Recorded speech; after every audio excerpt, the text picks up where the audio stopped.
Welcome back to Kings of the North. Doug Lesmerises, Bill Landis, and special guest, Adam Rittenberg of ESPN, as we figure out, predict, contextualize college football. Is it getting better or getting worse? We are in the midst of a week when people are saying things like, the entire sport's going to change. Oh my God, there's a lawsuit. So we'll brush on the lawsuit, but we want to talk about the sport and how fans, you guys who are here watching and listening to the show, how you're affected by it and whether the sport is getting better or worse. We are going to have another guest stop by a little bit later, Amanda Christovich of Front Office Sports, who wrote kind of a bombshell story that dropped this week about lobbying efforts by the NCAA in Washington to have them say hey, don't pay our players. It's like, what? You're lobbying against your own players? So she's going to stop by. She's really smart, and Adam's really smart, and Bill and I are here. So Adam, thanks for joining Kings of the North, man. Oh, thanks for having me, guys. And I'm certainly the least smart person here, but glad that you made an exception today. So great to be talking college football and other things with you today. Low bar here, Kings of the North. So everybody can just settle in and relax. We're going to start with one topic that I think is the thing that matters most to the fans. And this is the idea, Bill, of the Saturdays. When you think about a typical fall week for college football fans, with everything that has happened, with realignment, with TV deals, with everyone being on edge about the future of where teams are going to wind up playing and who they're going to play, do you think the Saturdays are getting better or worse for college football fans? I think they're getting better. I think maybe the only argument that they're getting worse would be for the people for whom the stakes meant everything, right? The losses meant everything, or I guess the inability to absorb a loss meant everything. But if you're not in that camp, and I think part of what we want to do here is maybe to pull people out of that camp, then I think they're better, right? Because you're getting better matchups, you're getting more compelling matchups. Go look through every week of the football season and try to tell me that by and large it's not better than it has been previously. Doug, you and I have gone through and done the TV draft, and we did the ultimate Northern road trip, and there's just incredible games every week, and that was definitely true prior to this conference shakeup for sure. But I just think it's more true now when you can sit down on your couch in the middle of October and get a Ohio State, Oregon, and Penn State, USC on the same day. I think that's better, right? So, or you can get I don't know the dates exactly, but you get a Texas, Alabama now, regularly, right?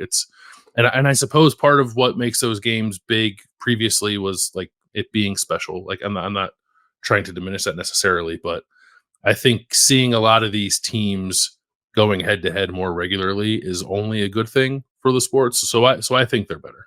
Absolutely. Adam, do you agree? Getting better or not? Yeah, definitely getting better. I don't like what's happened with realignment on the whole, and we can certainly get into that. But from a scheduling standpoint, it certainly enhances the inventory of compelling games. And anyone who's followed me over the years, I know you two guys that we've talked about this, is that I have been adamant about scheduling improving throughout the sport, and how for the most part, college football fans have sat back and taken it over the years. Bad schedules year after year, weak non-conference schedules, especially in the SEC with the commitment to an 8-game league schedule, even when others have evolved. I don't think that league's fan base has been served by its schedule over the years. So, as a result, one of the positive outcomes of what's happened here over the last 4 years is that, you just do the math. You're going to have, like Bill said, more Saturdays throughout the year where it's not just about one game, or you're convincing yourself it's about a game and a half. There's 4 or 5 or 6, national games. And I think that's great for the sport. And, yes, there'll still be some years where a team that we're not expecting to be good is really good, and suddenly their games become, must watch TV. But you also just have so many big brands that are consolidated now, especially in the Big Ten and the SEC, that you're going to have just, enough to really excite you week to week. We're not going to have those, down weeks, at least scheduling wise. So I certainly see it as a positive. And,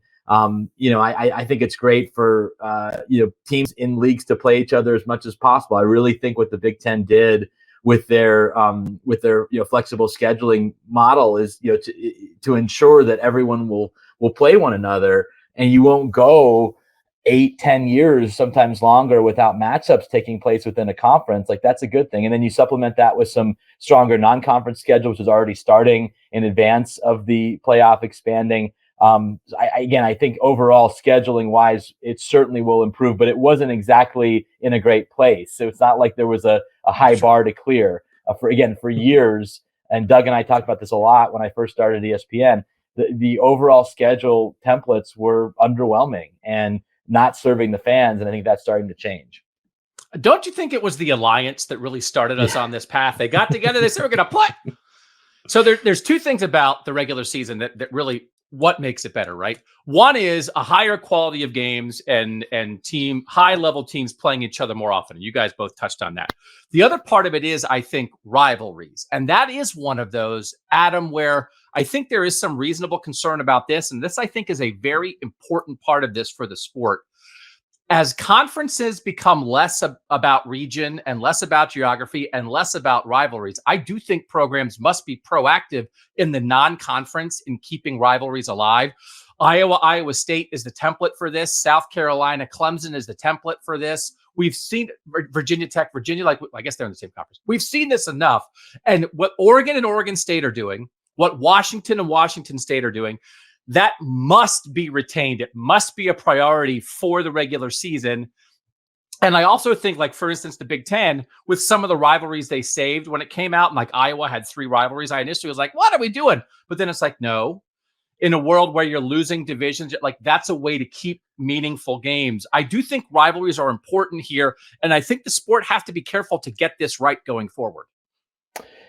No doubt. And again, we've already lost some rivalries. Kansas, Missouri doesn't take place every year now. We're getting back a rivalry in Texas A&M, which, went away. I always call it like the silliest rivalry because we talked about it so much and they haven't played for so long, but now they're going to start to play again.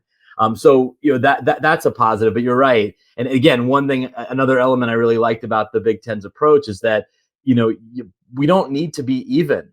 Like, there was a spirit of, whenever a schedule was crafted, it had to be the same format for everyone. That's just not how it works. Like, if you pay attention to rivalries in the history of the game, like Iowa, they need to play Wisconsin and Minnesota every year. Nebraska, sure, throw that one in there. But Penn State, I love that Penn State didn't have any protected rivalries because Penn State's going to have the best schedule rotation. They're going to play everyone. They're going to play, Oregon and USC and Washington and Michigan at times and still Ohio State. And I just think that's going to be good for that fan base to have such a robust rotation of games. So it is not the same for every team. It's not the same for every league. But you're right, Doug. You want to try to preserve as many of those as possible because you've seen the downside of what's happened when your certain rivalries go away. I mean, I'm concerned as someone who grew up on the West Coast about some of the UCLA Cal was a rivalry that I grew up on.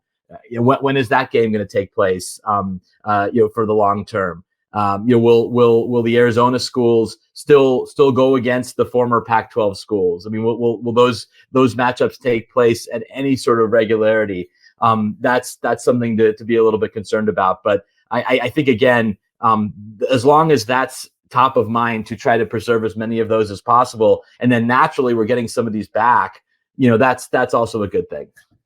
Don't let feelings get in the way. Oh, you left my conference. We're not going to play you. Get over your feelings and play your rivalries. And like Landis, we've talked about this, backyard brawl every year. What are they doing? The fact that we're in a window right now where Pitt and West Virginia are playing every year, they're in the ACC and the Big 12. It makes no sense the conferences they're in, but they can control that backyard brawl every year. Yes?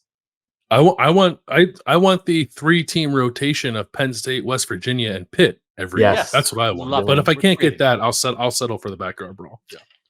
The other thing is, when we just did a little exercise that reminded us of this, and there'll be a bonus here coming up on KOTN. But looking back at a big Northern game of the 90s, Bill, there was a time when, like, your non-conference schedule, like, hey, who's Michigan playing in the non-conference? Oh, they're playing Boston College, Notre Dame, and Colorado as their 3 non-conference games. I don't know that we'll ever get to a place where there's not an easy game sprinkled in there. They need to have an extra home game. They need that revenue. We understand that. but can we creep toward it? Because it wasn't that long ago where it was like if you were a major team, you're playing your conference schedule, and then you might be playing 3-4 bangers in the non-conference. Are we going to get closer to that in 12-team playoff world? I feel like we're creeping back towards it, right? I think like the fact that Alabama, Wisconsin is happening in Madison this year and like not happening in, I don't know, Indianapolis or New Orleans, like is an encouraging sign that these games are. I think the first step is agreeing to play them on home campuses, and then the next step is thinking, oh, we can do this more than once in the same season, right? And I think like Ohio State might have a schedule coming up, I think, where they play like Texas and Notre Dame. Is it in the no, it's not Notre Dame. Maybe it was Texas and Washington, and then Washington became a conference game or something like that. But Ohio State was lining up something where they were going to have multiple banger non-conference games. So I do think we're moving towards it. I don't think we'll ever go 3 for 3 or 4 for 4, depending on your format, with like really good non-conference games. But I think you'll see teams getting more comfortable with having more than one. Is this not what matters the most? There's all this other stuff. Are the Saturdays for the fans good? It feels like the number one thing. We're going to use this as a little bit of an indicator through this show. I did a survey of our Ohio State audience because we have a way to directly interact with them. We're going to get that on KOTN to have our whole Northern audience, but these are college football fans. I asked them a little while ago, quality of games on Saturday, better, worse, or the same?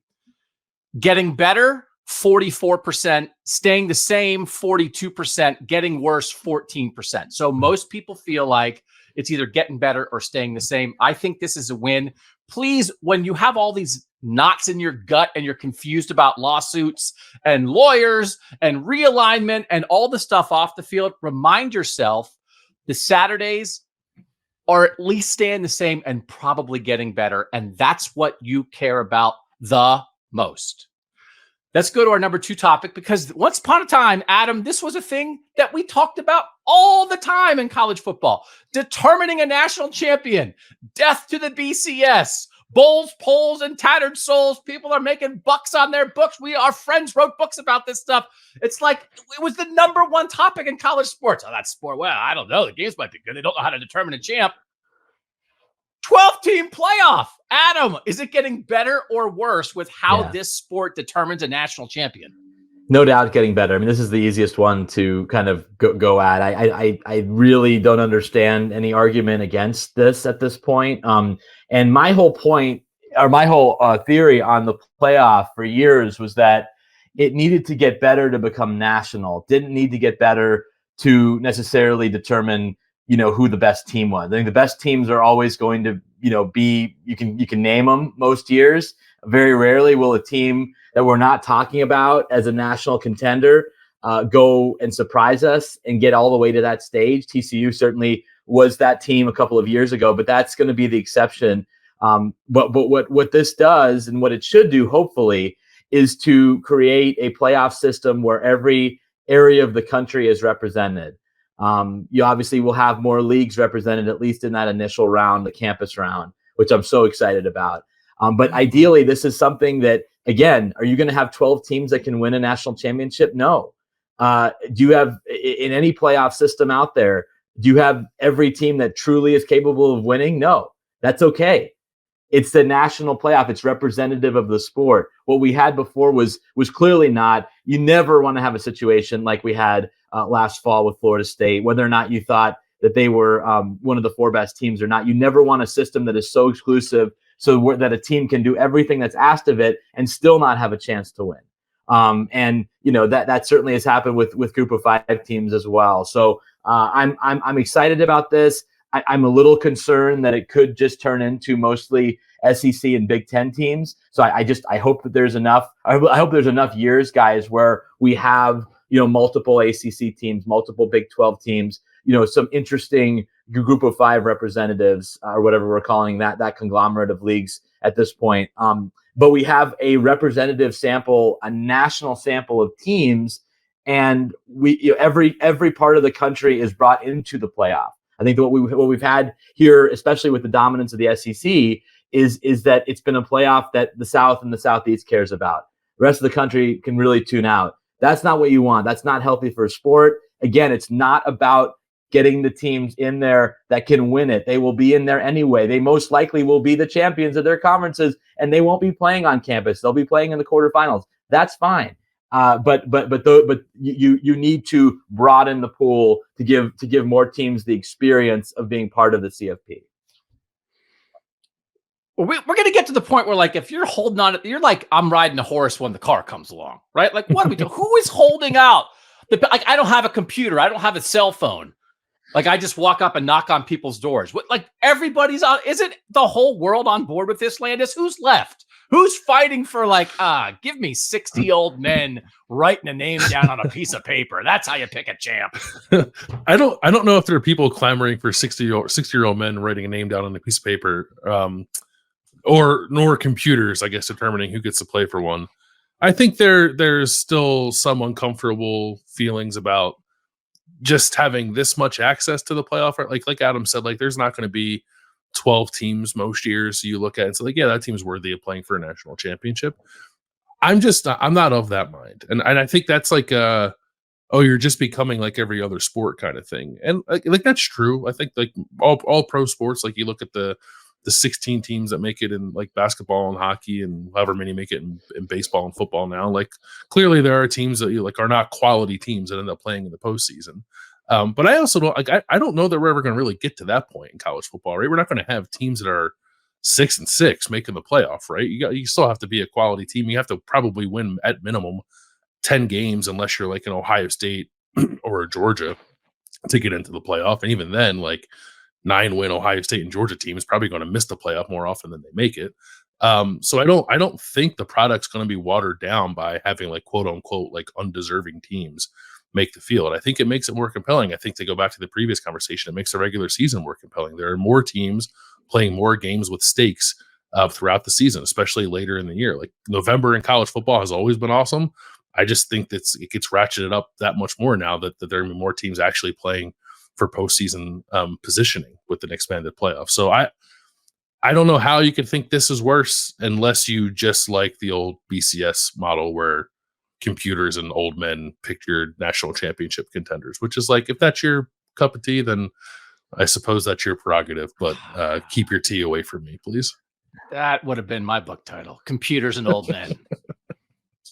Could be my autobiography still. Because I am an old man and I'll probably wind up being a computer when they're trying to keep me alive at the end. Adam, I say it all the time. I don't think people realize how great this playoff is going to be. And it was always strange to me, like growing up on this, like in the 80s and 90s, like it just blew my mind. It made me angry that there was like, we don't really know who the champion is because like, oh, well, we were good, but we had to go to the Rose Bowl. Drove me crazy. I don't know if there were people who are like, no, this is good. No, they don't need to try to play the national championship. Right. Go to the Rose Bowl and let people flip a coin when they vote. I think this is so much better. And the idea that college basketball, the best part about college basketball was the postseason. And the worst part about college football was the postseason. Like, and that was just accepted. Drove me crazy. I think this will be a version of March Madness, and we have to name it. We're working on the name, but like whatever.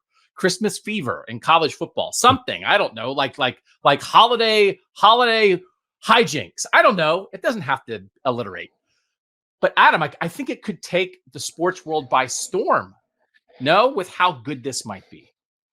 Well, yeah, I think just the scenery, like to have postseason games on campus. One of the things that, you know, even though it's a great tournament and I enjoy it and I enjoy covering it and watching it and absorbing the NCAA tournament, it's always struck me as a bit of a ridiculous way to determine a champion. Let's send all these teams to neutral sites. Let's give them seeds, and you know, there's all these, you know, potentials for upsets and so forth. I think the fact that college football's playoff will start on campus, where, like you guys said earlier, that's where we all fell in love with the sport. That's where the sport's meant to be played.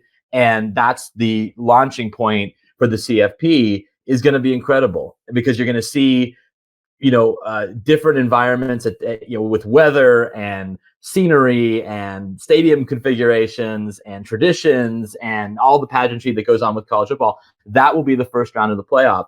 As I mentioned earlier, I don't think many teams that are going to be playing in the first round of the playoff are going to be playing for a national championship. So I don't think you're going to see too many Cinderella stories, so to speak. Maybe you see a team make it to the semifinals.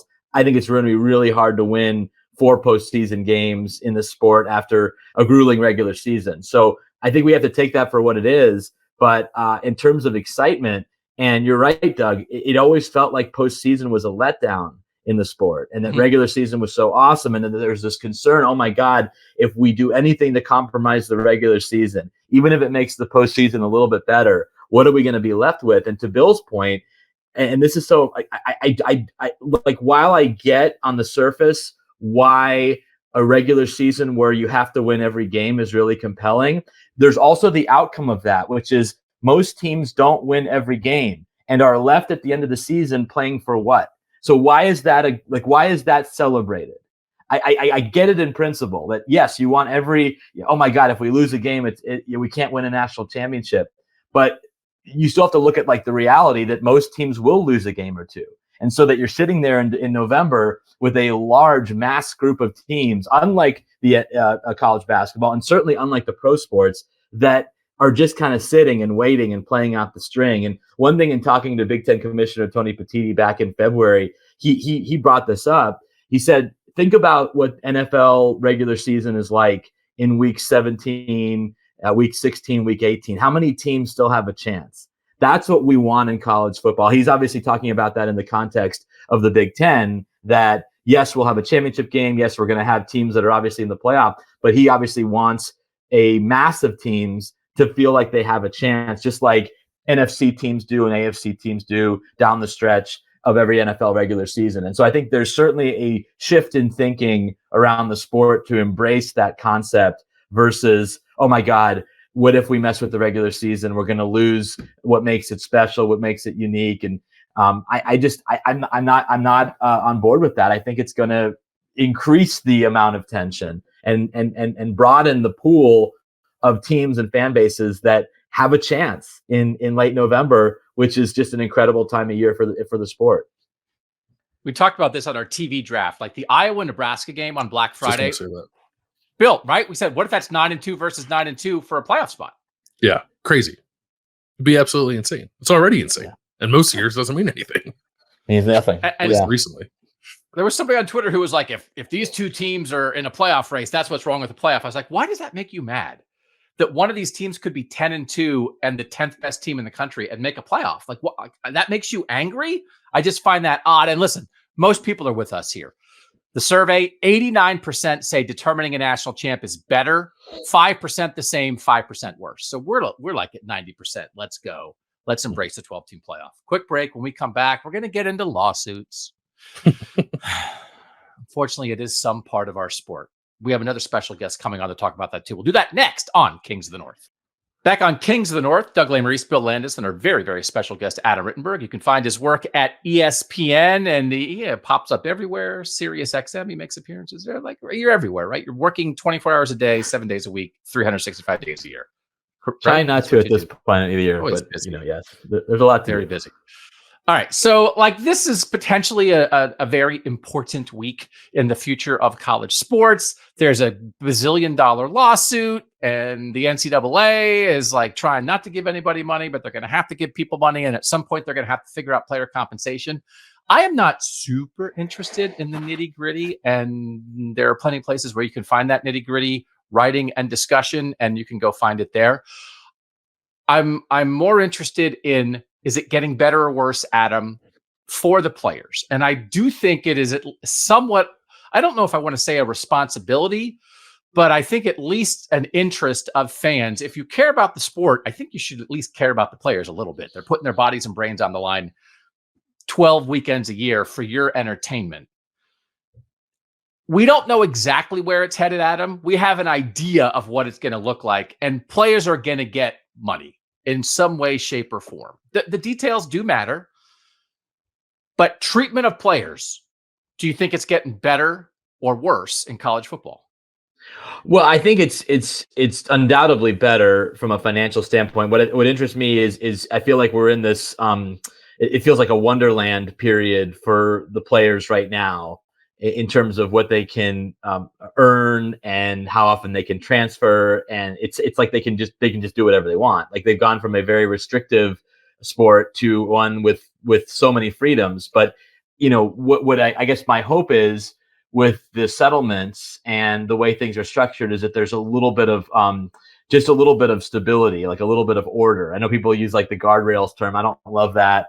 I think it's overused, but I think that players need to have a sense of what they'll be making and what they're worth, and have a structure. And my hope is that when this does get worked out, and it's going to there's still a lot to figure out, from the leagues and from the court system and all that. But when the dust settles, will there be a more defined setup for player earning, as opposed to right now where it just seems completely wild and unrealistic? And I think that what was there before certainly wasn't fair to the players, but I also think that what's here now is also in a way unfair to the players because it's not reflective of reality. Like, this is not like how they are functioning right now. There will be nothing in the rest of their lives that will resemble this. And I'm not going to be all high and mighty about, we got to teach these young men about life. You sound like a dad. Come on, I Dad. am a dad. Yeah. But it's like, how is this? This is not even reality. I mean, writing about players, and you guys do the same thing, or commenting about players that transfer 3 times in an off season, or commit to 3 different schools, or get NIL deals for never doing anything meaningful for that's absurd. So that can't stay. So I mean, what this is and how it'll work, and I'm sure there'll be problems along the way. At least there's a chance it provides some structure and order to the sport, because you can't have a sport that has none of that. And that's where we're at right now. It was much too much the other way. And I still remember, commissioners that I would talk to and that you guys would interact with saying, well, if you want to go earn money, we're not stopping you. You can go earn money in a professional league. Well, that was an archaic and misguided argument that was there for too long. But whatever it is right now is also not sustainable. So, my hope is that this provides a structure that's lacking in the sport right now. I do think that's an important point, Bill, that we understand what's happening now, that it's chaotic and it's not the end game. But if you compare it with the recent past, it's so much better. It's like we're not that far removed from Jim Delaney saying, I'd rather the Big Ten go Division III than ever pay athletes. And it was like, well, I guess we'll just all meet up at the old green and play some flag football in the name of Old State, because that's what the edge. And now it's like, no, we're going to pay them. So I think that's worth keeping in mind as we pull our hair out about this, that boy, oh boy, it's much better than it was 50 years ago, but also 10 years ago. Right. So let's pay these guys. It's you got to give them something. For sure. No, this is probably the way to describe college football in any capacity. Like, it's better, but imperfect. Right. So it could that'd be another good name for a book. Very good book title. Yeah. So undoubtedly better than where we were even 5-6 years ago. But I have similar concerns to Adam about the structure of things, about what is actually realistic in terms of the value these players should be getting, and what is sustainable long term. But I also worry about with the transfer portal, players getting stuck in there, right? That's not a good thing. Guys going to the portal thinking there's better opportunities on the other side, and then nobody comes calling, and then the other school you left doesn't want you back, and it's oh, I guess I'm a Division II player now, right? And no offense to Division II players, but that has happened to a lot of FBS college football players, that they've gone in there, on whoever's word, whoever's advice, and it was bad advice, and then they end up in a bad spot. So that worries me too, and I think that speaks to having more structure, education about things. But that doesn't necessarily mean in totality the player treatment is worse. But when you think about things that could be better off, I think that's one of them. One of the things that I don't want to say that I think has not been good for the sport is that it's always felt adversarial. And for the entire history, it was, we're the programs and the universities, we're telling you what to do. And now you follow agents and stuff on Twitter. And there was somebody the other day who was like, well, this is the golden age for athletes. And it's like, well, I guess because there's no rules and they can do whatever they want and nobody has any idea what's going on. I guess if you want to call that the golden age, so be it. But it swung the other way. It's almost like adversarial of like, well, we're going to do whatever we want. You can't control us. And I'm looking forward naively, Adam, to collaboration. Like, is that silly to be like, what are the universities and the players going to do? Get along and work together for a better college football world? You idiot. Isn't that what it's going to be? Hopefully, yes. Eventually, you would hope so. No. I think there's a recognition that the way it had gone for so many years was wrong, and that there was a stubbornness there that needed to be broken. And obviously, it has been with what's gone on, especially with the losses that the NCAA seems to incur all the time in the courts over the last couple of years, which has really led to their desire to settle these cases. So yes, I think that while the athletes certainly don't have the same reaction as others we talk to around the sport as to the chaos, whether it's coaches or administrators or commissioners, I think that they also see the benefits of a more streamlined, structured, across the board system for everybody, where instead of dealing with the collective, I'm dealing with my school directly. I'm getting more direct information, more transparency about what's going to happen to me financially when I'm in school. I mean, and I know there's been a continued resistance, it seems like on both sides, to employment. I talk to a lot of coaches, I'm sure you guys do as well, that would love to see just the idea of employment, because I'm on a contract. I know when my contract ends. I know what's expected of me during the term of that contract. And I think a lot of coaches would love to be able to recruit players either out of high school or out of the portal and know how long that they have them. And yes, if both sides, like to your point, Doug, can agree that we're going to agree to a 1-year deal, and after that 1 year, we could certainly agree to a further contract, or I know that there's a decent chance that you're going into the portal, and we're both cool with that, great. I think what's so hard, and what I've been asking coaches about this spring especially, is, what do you think is going to happen? How confident are you that your guys are going to stay? And they say, well, we're pretty confident, but there are surprises every time there's a transfer window. And that, to me, is a very difficult way to run a sport. When you don't know multiple times in the calendar who's going to be on your team. I mean, just think how absurd that is. Like, that doesn't exist in pro sports. It's obviously never existed in college sports either until recently. But the fact that that's present, I don't know how that's good for anyone, even the players. I think, again, having an understanding that, okay, if I'm going to bet on myself and I'm going to sign a bunch of 1-year deals and teams are going to give those to me, great. Like, that's a great, thing if to kind of learn about how the world works.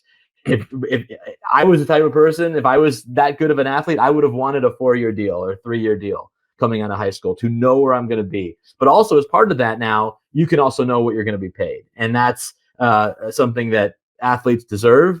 But I think that the schools also deserve some type of understanding and security of, I know this person is going to be here at least until X date before they have that right to transfer again. This idea of the multiple transfers in the off season, I know legally it's obviously something that needed to happen from a legal standpoint, but in practice, it's absurd. It's not a way that you can run a sport. I don't know how you can manage your roster if you're having that many versions of it in one off season. So our survey from, again, this is Ohio State fans, but they're college football fans, talking about like the treatment of players. 88% say it's better, 7% worse, 3% said, I don't care this much about this, and 2% said it's the same. So again, almost 90% saying it's better. So like, this is the path we're on. It does matter. In the end, it does affect the Saturdays. It does affect your connection to the programs. But as a college football fan, I just don't think you need to be, if you don't want to, you don't have to pay attention to every little twist and turn in lawsuits and court rulings and congressional lobbying. If you do think it's interesting, boy, oh boy, this is the time for you. And we're going to talk about that next with Amanda Christovich, who wrote a huge story for Front Office Sports this week. We actually did talk to her last week. And so she's saying, like, I have a story coming out. It's out. And everybody's talking about it. So if you're interested in that nitty gritty, we'll get to that next. And then we'll wrap it up with the three of us talking about the different types of teams in college football overall. Is it getting better or worse? All of that on Kings of the North. Joined now by Amanda Christovich, a sports business reporter for Front Office Sports. And Amanda, we had to have somebody on who's smarter than me, who can help us try to figure out. And you do great work covering a bunch of different aspects of the business of sports. But obviously, like, how much time and energy is what is going to happen with college athletics and paying players? How much is that your life right now? Well, first of all, thank you for having me. I would say it's most of my life. It's certainly most of my job, if not all of my job right now.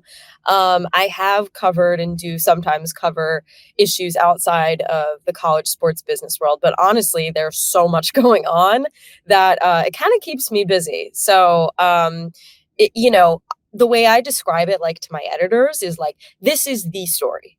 And every story we do is a incremental, piece to the puzzle to the big story of what is the future of college sports going to look like, and specifically, what is the future of the college sports business model going to look like. And if you guys want the nitty gritty of all that reporting, someone like Amanda is a necessity for a college sports fan who's interested in this stuff. You can go find her work at Front Office Sports. Do you find it interesting? Do you find it frustrating? Are you energized by, what's going to happen? Do you want to bang your head against the wall? Like, how are you taking all this in? Because it feels like we are flipping the model on its head incrementally, but also constantly. Yeah, I mean, I think it's fascinating. I love it. I think that, regardless of what my opinions are, I'm not an opinion writer. I don't work in college sports. I'm not an administrator. I don't need to come up with the solutions. I just need to write about all of, journalism is all about conflict, and there's no shortage of conflict. There's no shortage of really big questions that touch on so many areas of life, like politics and social justice and legal issues. I've learned more about antitrust and labor law than anyone who didn't go to law school should. So yeah, I have moments where I'm banging my head against the wall, but that's not really because of like what I'm covering. It's because of the fact that I feel like I'm constantly trying to combat these like really easily debunkable but widely held beliefs that the NCAA and their sort of PR strategists and lobbyists have convinced the country of. I think that's where I'm banging my head against the wall, but I love covering this. It's fascinating. I think it's the most interesting story in U.S. sports business right now. Is it going to be okay? Is it going to be like people just like, we like the games on Saturday? It's interesting. Oh, what are they going to do on 3rd and 6? But this shapes it. Yeah. Money absolutely shapes Saturdays. And we've seen that with conferences dying and realignment and how much the TV networks control everything. We're in the muck. Nobody could argue that. Is it going to be okay? And when might it be okay? How long will the muck last? And will we climb out of it, or will we be stuck in this for a decade? Well, I think your latter question, like the answer to your latter question about will we be stuck in this for a decade, is up to the NCAA. Okay. They are totally disinterested in reforming in any way, shape, or form. They have proven that. They are not interested in making change unless they're forced to legally. And they're putting all their efforts towards, in Congress. And by the time the show comes out, I will probably 99% have a big story on their efforts in Congress to not just, halt future changes, but roll back the current ones. Take control of NIL, take control of scholarship limits or all those things, right? So it's really up to them, because at this point, college sports, like, if you want your big power conference, if you want Ohio State to play football, Ohio State can play football. Doesn't really matter if the players get paid or get classified legally as employees or are subject to workers' compensation. Those are the things, according to my reporting, the NCAA wants you to believe, that if these changes are made, you're not going to have college football to watch on Saturday. You're going to have to, like, go take a walk and go to the farmer's market, God forbid, right? There won't be any more college football. But that's not true. I mean, the people who should be panicking here are the people who generate revenue through the current system, not the fans, not the players. Those are not the people who should be panicking, because you can play football no matter what your legal labor classification is. Does that make sense? Yeah. So it's all going to be okay. It's all going to be okay. I do think it's in the NCAA's interest to project a doomsday scenario. Yes. And it's in the school's interest, and it's in the conference's interest as well. And it's in their interest also, not just to project the doomsday in, view to us, but also to their own membership, their own HBCUs and lower division schools and, non-football playing Division I programs. It's in their interest to convince those folks that they're going to be in a doomsday scenario as well. And they've been very good at convincing everybody of that. Because, in the end, it's like, oh, well, this has been a really good model where we don't pay the players any money. It's like, well, yeah, of course that works when your labor force basically works for free. It's a great model, right. But that can't continue. We know that. Okay. So we also know, as you said, the NCAA doesn't do anything until they're dragged to do it. They want to do at the last minute. They want to hold on by their fingernails to the status quo as long as possible. What in the end solves this? Is it lawsuits forcing them to change?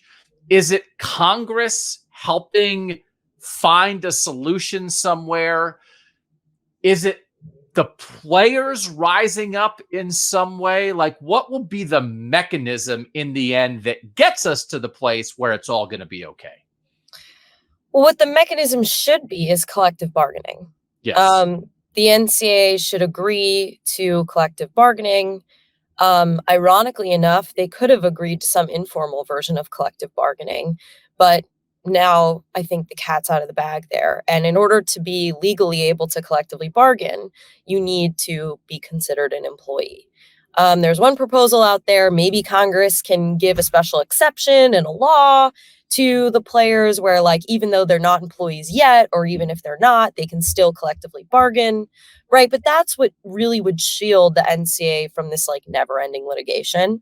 The story, that I've been working on about their lobbying efforts, they're hoping that Congress will give them essentially like a blank check, something called an antitrust exemption that will give them the power to, all the lawsuits will be obsolete. The players will be amateurs, in perpetuity, and they will have the power to kind of like roll back whatever compensation reforms have been made or control them more or what have you.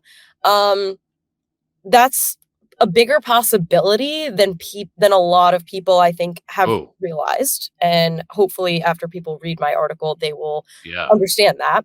But let me just add one more postscript to that, an epilogue, which is that even if Congress does that, there are ways that that law could be challenged as unconstitutional.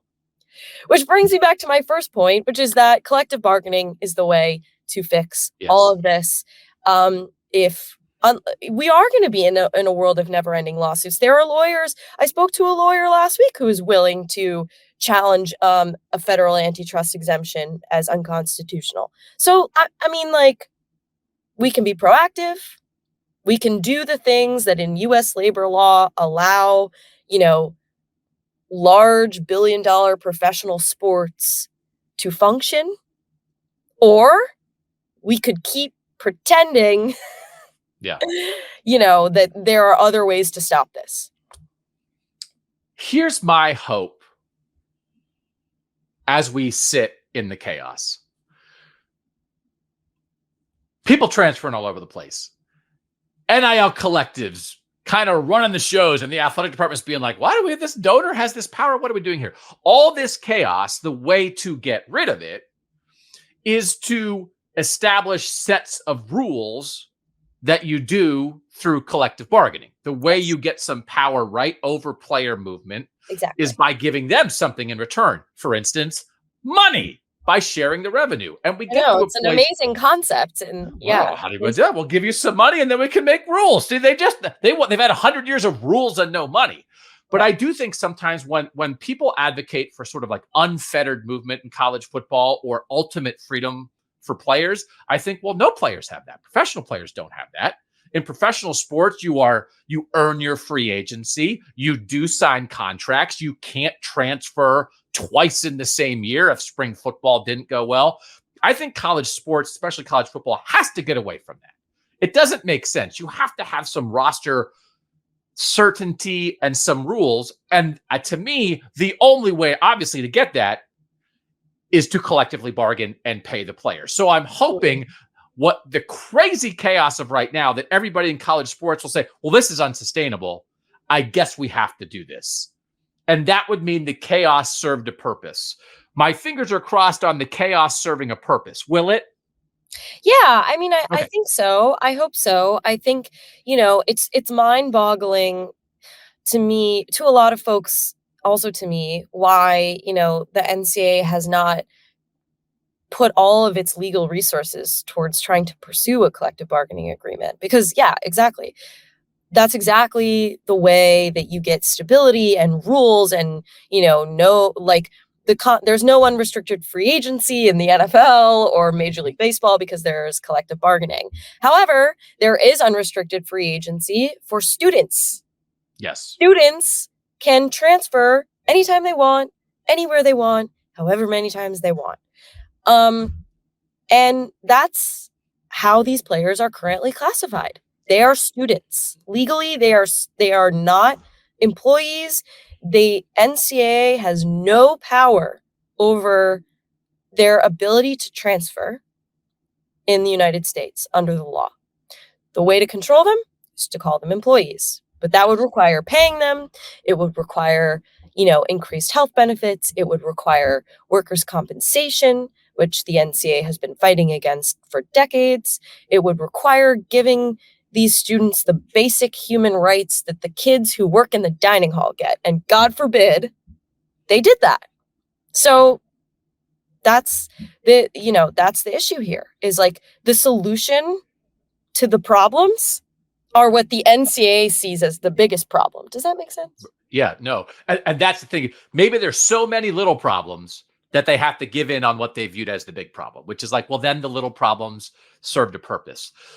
In the end, with your reporting, with the people that you talk to in this world, you're talking about what the NCAA is lobbying for, which is we don't want them to be employees. Right. But do you believe the final solution is employment status and collective bargaining? Or do you think it is something less than employee status that still leads to some version of an agreement that brings some kind of structure? What if your guess, and is a very educated guess, certainly more educated than mine, what do you think the end game is? I mean, there are just so many different players that have different ideas and interests. Like, even if the majority of players say, you know what, we're okay with like getting revenue share and doing some sort of informal group bargaining that the NCAA agrees, like, that's not going to stop the lawsuits that are already in motion and the judges that are going to make decisions based on those lawsuits. I mean, really, Congress, like whether Congress is going to do something, I think, to me, in my opinion, is dependent upon the results of the general election. If we have a Republican sweep, I think it's much more likely that the NCAA gets some sort of legislation. If not, I think that the gridlock is going to continue in all areas of, politics, not just this issue. So ultimately, it's really hard to say that anything other than a lawsuit or a Supreme Court decision is going to be the final one. Because again, there really aren't other areas of the US economy where like collective bargaining but not employee status exists. There are a couple examples. I'm really not, frankly, very read up on them. They're few and far between. I'm not even sure they're very applicable. It's just not how how businesses in this country work. So I just don't see, again, all it takes is one person to file one lawsuit, right? Yep. About which there are multiple about athletes being employees, and it could take 5 years, but that lawsuit is going to be up to a judge. It's not going to be up to the NCAA president. It's not going to be up to the United States president. It's going to be up to a judge. The idea, I would like for the NCAA to solve this situation on its own. And I think you could argue that maybe the NCAA is the second most ineffective bureaucracy in America. But instead, their solution is to go to the most ineffective bureaucracy in America, which is Congress, and say, Congress, you solve it for us. And I'm like, have you seen Congress? Even Congress, by the way, is like, have you seen Congress? They're like, why are you like, they're like, literally nobody asks us for help. Like, what are you doing? Like, they're like, the fact that you are asking us for help just goes to show how incompetent you are and how we probably shouldn't do what you want us to do. Yeah. There's kind of a lot of stuff going on, NCAA. I don't know if you noticed. There's like wars and stuff like that's kind of on our plate also. Right. And second of all, for real, this is your area of expertise, and you think the only way out is us passing some law for you guys. So it is very frustrating. I think and hope the Saturdays will wind up being okay with a version of college football that's pretty similar to what it is now, and with players certainly getting far more compensation than they get now. I think that's the end game, perhaps sooner than later, probably not tomorrow, but it might be a bunch of bumps on the way to that. Yeah, and let me just throw one more wrench into all this, right? Like, great, Amanda. Thanks for your knowledge and reporting, which leads to wrenches. But like, if we're being honest with ourselves, what is the biggest thing that has changed your experience as a college football fan in the last 5 years, 10 years, that will change this season? Conference realignment. Yeah. And conference realignment has nothing to do with how much money the players make. I mean, sure, there's these, players are enticed to go to places that have NIL collectives that have a lot of money, and then the team is good. Okay, conference realignment is driven by media rights revenue. It's driven by greed of university presidents, okay? Not even athletic directors. University presidents make conference realignment decisions. Unfettered conference realignment is the unrestricted movement here that has really changed the experience for college sports fans. I grew up in LA. My mom went to UCLA my entire life, right? Pac-12. No more love. See ya. I went to Georgetown. Georgetown's in a new Big East that 10 years ago was completely broken up by conference realignment. And the old Big, that's so like the greed of the administrators is actually what is changing college football so much more than this purported greed of the players with the transfer portal and NIL and employee status. So just remember that when you're sitting there thinking, I really miss my regional rivalry. Right. It's not because some linebacker thought maybe I should get a couple $1,000s for putting my brain and body on the line every Saturday. It's because my university decided that we were going to have be in a league with everybody who's 2,000 miles away from us. Yeah. Good luck, Stanford, playing SMU and Clemson. It's because Stanford decided to join the Atlantic Coast Conference. Stanford. You'd figure they'd be better at geography at Stanford. So they went from a name in the Pacific to name in the Atlantic. Not every college football fan wants to get in the weeds on this. And I always tell our listeners here, like our viewers here, you don't have to. Like, it's complicated. Enjoy your Saturdays. It does matter. If you care about watching the players, I think you should care about what happens to the players. So I do think that's like a good place to stand. But you don't have to drive yourself nuts about all this stuff. But if you're interested in it, as you said, if it tickles your interest a little bit, what a time. What a time to be alive, Amanda. Like, this can be fascinating if you approach it the right way, but you need somebody like Amanda Christovich to help be your guide to this. So I would recommend anybody follow her reporting at Front Office Sports, and you'll keep us up to date, Amanda, on how this is all shaken out. Yeah, and I would say, like, if your day job, if you're a lawyer, if you work in local or federal government, if you work in the corporate sector, like, there's something for everyone, I would say, in this story. So, I have a lot of friends who are lawyers who work on M&A, like they don't work in sports and they read our newsletter. So that's always my pitch. If you love railing against bureaucracy, yes, this is for you. If you love sticking it to the man.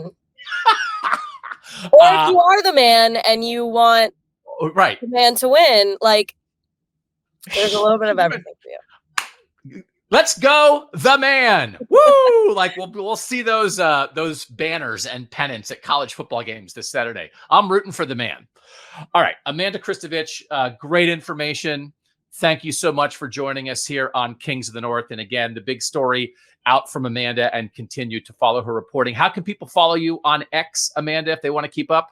Yes, I'm a Christovich with an extra H because the normal A Christovich wasn't available. Oh, no. I feel like you should be able to sue that person. You're learning all this stuff about legal issues. Sue for your X name. If there's anything I've learned about the legal process, it's that I don't want to be a part of it. All right. Just adding the extra H is probably the better solution there. All right, Amanda, thanks so much for your time and expertise and for joining us here on Kings of the North. Yeah, thanks for having me. So as we're recording this here on a Tuesday morning on Kings of the North, word just came out that Jaden Rashada, former briefly Florida quarterback, then Arizona State quarterback, now Georgia quarterback, is suing Florida head coach Billy Napier and their NIL folks for $13 million. Because that's ball. Oh, that's ball. You know what that is? That's dog mentality.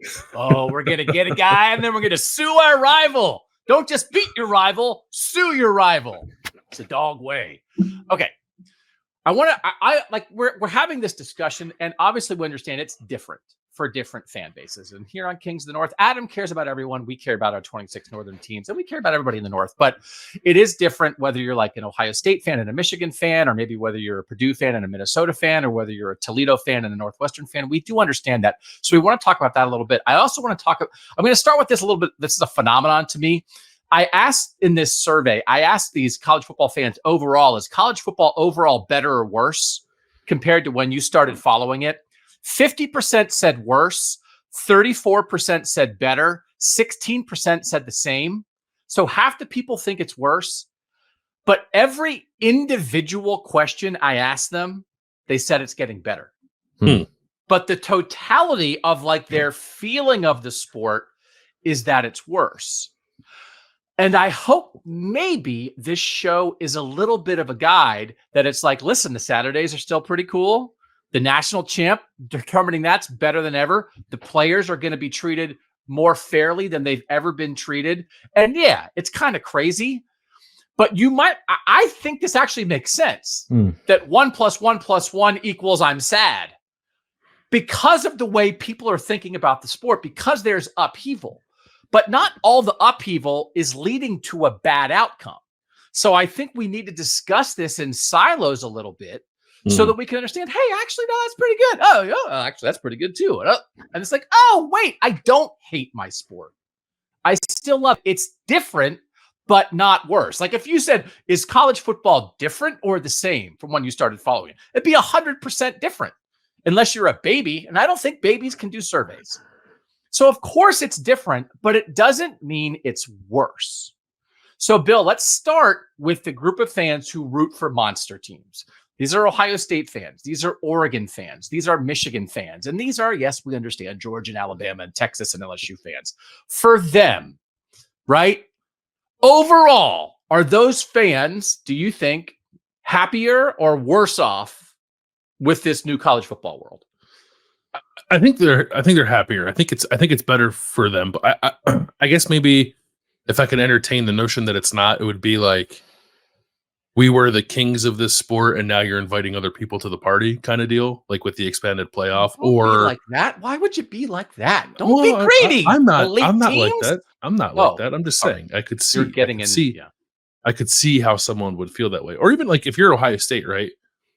You can reasonably expect that most years you're going to make the playoff or like be in the hunt for it. And then if you get there, you only had to win 2 games. And now you got to win, 3 or 4.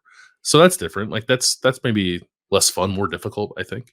But I think it's mostly good. I think it's like for like the Ohio States and the Michigans of the world who have like all this money and weren't exactly sure like where to point the money cannon to make the football team better. Now I think it's becoming pretty clear that they're going to be able to point that cannon directly at the roster at some point here soon and maybe be competitive in ways that they weren't always able to because they weren't always willing to play the same game with their money to build their rosters, if that makes sense. So I think by and large, it's very good and fans of those programs should be happier. Yeah, because for a while they were pointing their money cannon at locker room waterfalls, and who did that serve, right? So it's like now you can point. It's like you see that sometime. You get the T-shirt cannon. The mascot has a T-shirt cannon, and then it shoots a kid right in the face. That's what they're doing. They're shooting their players right in the face with the money cannon. Welcome to modern college. Catch this, kid. Catch this. Catch this money. Wham. Better, Adam, right? I mean, do you agree with that? Do you want to indulge in the exercise of why the world is worse for Georgia? Bama fans out there, their coach retired. So Bama fans are like, our coach retired. But other than that, are the better teams better off? Yeah, because the resources were there to begin with, and the motivation is there to begin with. I think what's so interesting about the elite teams, or the teams that should be winning in college football more years than not, have been the downturns for some of them and the reasons for it. I think Georgia for a long time didn't have the pedal down in terms of wanting to be elite in every way. And now they do. They have the coach. They have the evidence that they're all in. I think Ohio State. I mean, Doug, and I remember you and I talking about this when early in my time at ESPN. Ohio State not paying its assistants what SEC schools were. Now they do. Ohio State a little bit late to the high level NIL game. That's over now. And Texas for years, and Ohio State's maybe a bad example because Ohio State, as we all know, has never really been bad. They are one of the most successful teams in American sports over the last 70 years. Texas was down, and now Texas is back and is using its resources in ways to continue to compete at a high level. And talking to Steve Sarkisian this spring, there's a real optimism that they're not going anywhere after making their first playoff. So while there are more playoff spots and there's more opportunity for non-elite teams to rise up in theory, if the elite teams are doing what they can with their resources, this should be a net positive for them, the way that the sport's changing. And it's just now on them to refine their strategy, enhance their strategy. And it's going to be very interesting to see what Michigan does now, having won a national championship in this environment. I think Notre Dame is a program that is set up to compete nationally. Will they or will they not? We'll find out. But they are set up to be a more consistent national contender. So I do wonder if the days of, Texas's extended downturn or Alabama's pre-Saban downturn or whatever Georgia was doing until Kirby Smart got there, are those days over now because there's a more direct template for what you have to do to win nationally. And obviously those programs have the baked in elements to do that year after year. And once NIL moves in-house, which it's going to do, then that if there's this brief little window here where it's like, hey, Miami and Texas A&M are throwing money around and we make more money than them as a monster program, but our boosters aren't as crazy. So we can't keep up in NIL when the money you bring in from TV can go straight like that, and it'll be even better. I think we might be the only show in the country having the discussion. Hey, are the monster programs going to be okay? Is Alabama going to be okay? Like, no, they're fine. Everyone's worried they're going to devour everybody, so they're going to be good. Next tier, and I could call this the Big Ten West tier because it's really who we're talking about. I mean, like this is really because I think the bottom of the Power Four, right, is in the third group. I think with more like some of the Group of Five teams, but this like high quality but not quite monster Power Four type of team. I think Wisconsin is a good example. I think Michigan State is a good example where I don't know that Wisconsin would say, yeah, we're the same as Ohio State, but also Wisconsin's not like scrounging around for crumbs saying like we can't compete. They're an excellent football program. I think this is an interesting tier, Adam, if everybody sort of agrees with what I'm trying to define here. What do you think of them? Are they maybe a little bit in the wilderness? And not just because the Big Ten West disappeared and provided a path to the Big Ten championship game for a bunch of the teams that would have fit this criteria. Again, I think it's an individual decision or individual school decision as to how many chips they push into the middle. And for some of those Big Ten West teams that were very comfortable, I always use that word to describe a number of those teams because there wasn't a lot of pressure on them to ratchet up the investment, to ratchet up the approach. And you mentioned Wisconsin, and it's one of the best examples of a program that was doing just fine. Why change? And this is one of my arguments against a lot of the Big Ten teams. Why change? Because let's go win a national championship. Let's elevate our goals. And so they did that by hiring Luke Fickell, by firing Paul Chryst, and by doing what they're doing. We'll see if it turns out to be successful or not. But Wisconsin seems like a program that's decided we are going to do things a little bit outside of our comfort zone to make a run at this thing. I think that mentality comes across a little bit easier in the SEC than it does the Big Ten. And I'll give you two programs this year that certainly have set themselves up for a potential, special season or a season that's sort of outside of what we think they could do. One is Ole Miss. Ole Miss has decided we're going for it. Look at what they've done in the portal. Look at what they've done to retain their players. They've retained Lane Kiffin. I don't think for that much longer, but they've retained him for this season.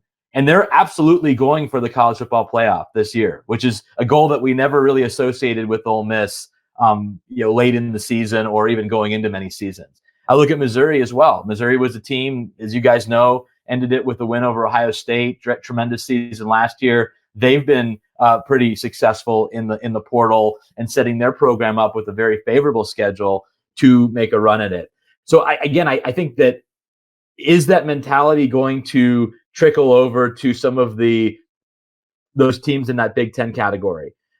Again, Wisconsin has made that decision. I think Michigan State hired a hell of a coach in Jonathan Smith. They're still a long way, I think, from having a team that's capable of making the college football playoff again.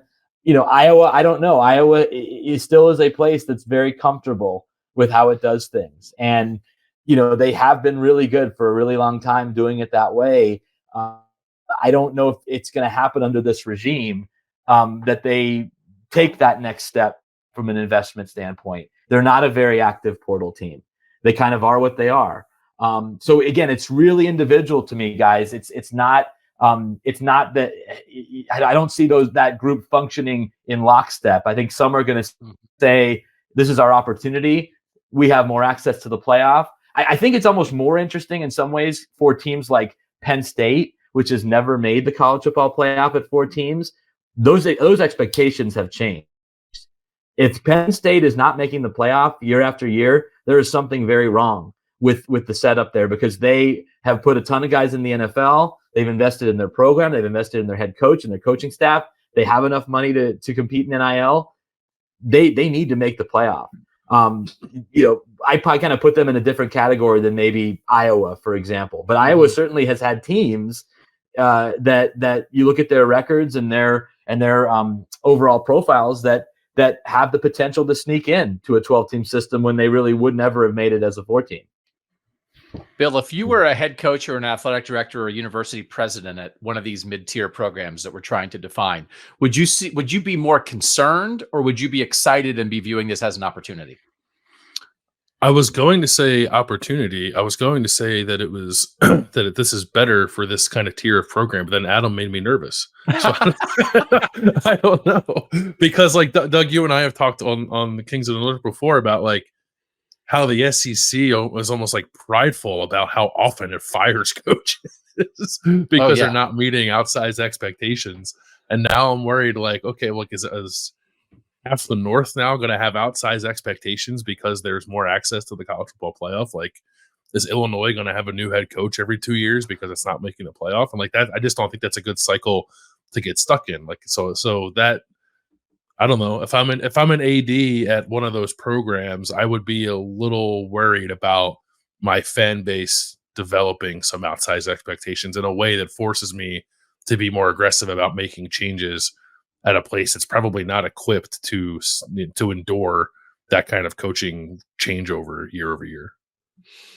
All right, let's go to the third tier here. And this is anybody in the group of five. And there are plenty of really good football programs in the North that will qualify here. But I'm more interested in what, for lack of a better word, I'd call the bottom part of the Power Four, and the schools that some people are starting to theorize could maybe be kicked out of power conferences or be left behind if a top tier breaks off. And I think we're talking about programs like Northwestern. I think we might be talking about Purdue or Rutgers or Boston College. I'm not trying to call people out. I think we just understand the reality here. Bill, is there a world where it could get much worse for programs like this? Or again, would there maybe even somehow be opportunity here of like, okay, we're not going to try to compete with Ohio State anymore. Maybe we wind up in a different tier or something where we're actually more competitive, where we don't make as much money, but we don't have to spend as much money. I don't know. Would you be nervous at a place like Northwestern or Purdue or Boston College? Or would you be like, just like, okay, maybe it'll be fine? Oh, you look nervous. That was a nervous eyebrow you dropped there. That's a nervous eyebrow. I'd be pretty nervous. I think it's already not great if you approach it from the roster management standpoint, right? It's just like, if you're one of these programs and you have really good players, it's going to be near impossible for you to keep them. So then you're talking about having to change over your roster year over year already. And it it feels like we're trending in a direction where this tier of school is going to be separated from the two tiers we've already talked about, right? And that's not to say that will be a bad existence, but it will be a vastly different existence, a far less lucrative existence than they currently have. I don't know that we are long for the world of let's pay a bad team $70 million so we can have a scheduled loss on our schedule, because I don't think you need that anymore in a 12-team playoff if you're at Ohio State, right? I think you're probably pretty comfortable to lob a team off the bottom of the league, increase the payout for everybody else in the league, and not worry about maybe that increasing your chances of taking on a loss that you weren't so much interested in prior to that. So I would be incredibly nervous if I were in this tier of program with the way things are trending. You nervous, Adam, for these schools? Yeah, it's certainly something they have to be concerned about. I think some of the rhetoric that's coming out of leagues that have operated a certain way for a really long time, in the sense of, hey, we realize that not everybody in this league is the same, but we're going to share revenue equally. We're going to function as one because we believe this is the best approach. I don't think that spirit is there as strong as it used to be. I was sitting with Troy Dannon, who's the new athletic director at Nebraska, a few weeks ago in his office, and he was talking about how the CFP revenue structure, which is obviously unequal, is in his mind going to be a template for how revenue will be structured in leagues, even the Big Ten, which again is a league that's prided itself on sharing revenue equally. And he talked, his quote was, "It's going to be more of an eat what you kill mentality." And obviously there are programs that are set up to eat a little bit more and kill a little bit more. And he was an athletic director said, concept, "Eat what you kill, eat what you kill." Yeah. Okay. So, All right. he said it on a Friday, so it may have gotten a little bit under the radar, but that's what he said. And, he was talking about it in Nebraska context, which is a program that, again, has history, has resources, has eaten very little and killed very little, and often been killed so far in the Big Ten. But if they can get their stuff together, they'd be a program that could certainly, be in the mix versus some of these others, which again, I do wonder if there's a model. And I was actually talking about this with an administrator at one of these schools that probably would be lopped off, or certainly in danger of being lopped off, where you just go all in on football and basketball, and you have the minimum number of sports to meet the laws. But you say, listen, because we want to be part of this elite group, we can't have 25 sports. We can't have 23 sports. We have to have the minimum, and we need to really invest in our premier programs to give them a chance. Maybe that's a misguided approach. It certainly isn't in line with how a lot of these programs in leagues like the Pac-12 and the Big Ten have functioned, ACC have functioned over the years. But that might be the way to survive because there just doesn't seem to be. They're kind of saying the quiet part out loud. With in terms of revenue, the Iowa State AD, his comments, Jamie Pollard, the other week were, I think, relevant in almost giving a warning to some of the teams in the Big Ten and the SEC that you guys may be in trouble here if this continues on the trajectory it is. So it's definitely something you have to be aware of, and the strategies program to program will be really interesting to monitor. So we'll wrap it up there. I do think that the thing you have to keep in mind is nobody wants to share twice. And so in a world where big time programs weren't sharing with the players, they were like, yeah, we'll share with Northwestern and Purdue. That's fine. Now they're going to have to share with the players. And now they're like, oh, yeah, we're not doing that anymore. Even Gene Smith said that. Gene Smith has shared more than anybody, probably in major college athletics. He's been giving away Ohio State's money his whole time there, because he wanted a comprehensive and collaborative Big Ten. And even he said, yeah, we're done with that. So that's the new world. But why is that changing? Because they've got to pay the players. Like, there's a thing here that that had to change. It was eventually going to change. And that is such a big chunk of change that it has to change other things. So that was a necessary and eventual shift in college sports. We have to understand that it was never going to be sustainable. It's a miracle it sustained as long as it did. And it's actually unfortunate it sustained as long as it did. And all these other changes are related to that changing. And so we have to understand that, but we have to also understand there's a path for this sport to still be great and for the Saturdays to still be a lot of fun. We want to thank Amanda Christovich and her great work. Again, go read that about the lobbying effort in Congress by the NCAA at Front Office Sports. You cannot go wrong reading anything that Adam Rittenberg is writing or talking about for ESPN. Adam, it's been a great pleasure having you here. Thanks for making time for us, brother. Thanks for having me. This was great. Let's do it again. We certainly will. And of course, Bill Landis. Everybody loves him. His throat hurts. He didn't even know it. You didn't even know it. Bill, battling through. Great as always. I'm Doug Lesmerises. Thanks so much for you guys for making Kings of the North part of your week. And thanks to our great producer, Mike Urostowski, for making us look good and sound good. For Amanda, Adam, Bill, I'm Doug, and that was Kings of the North.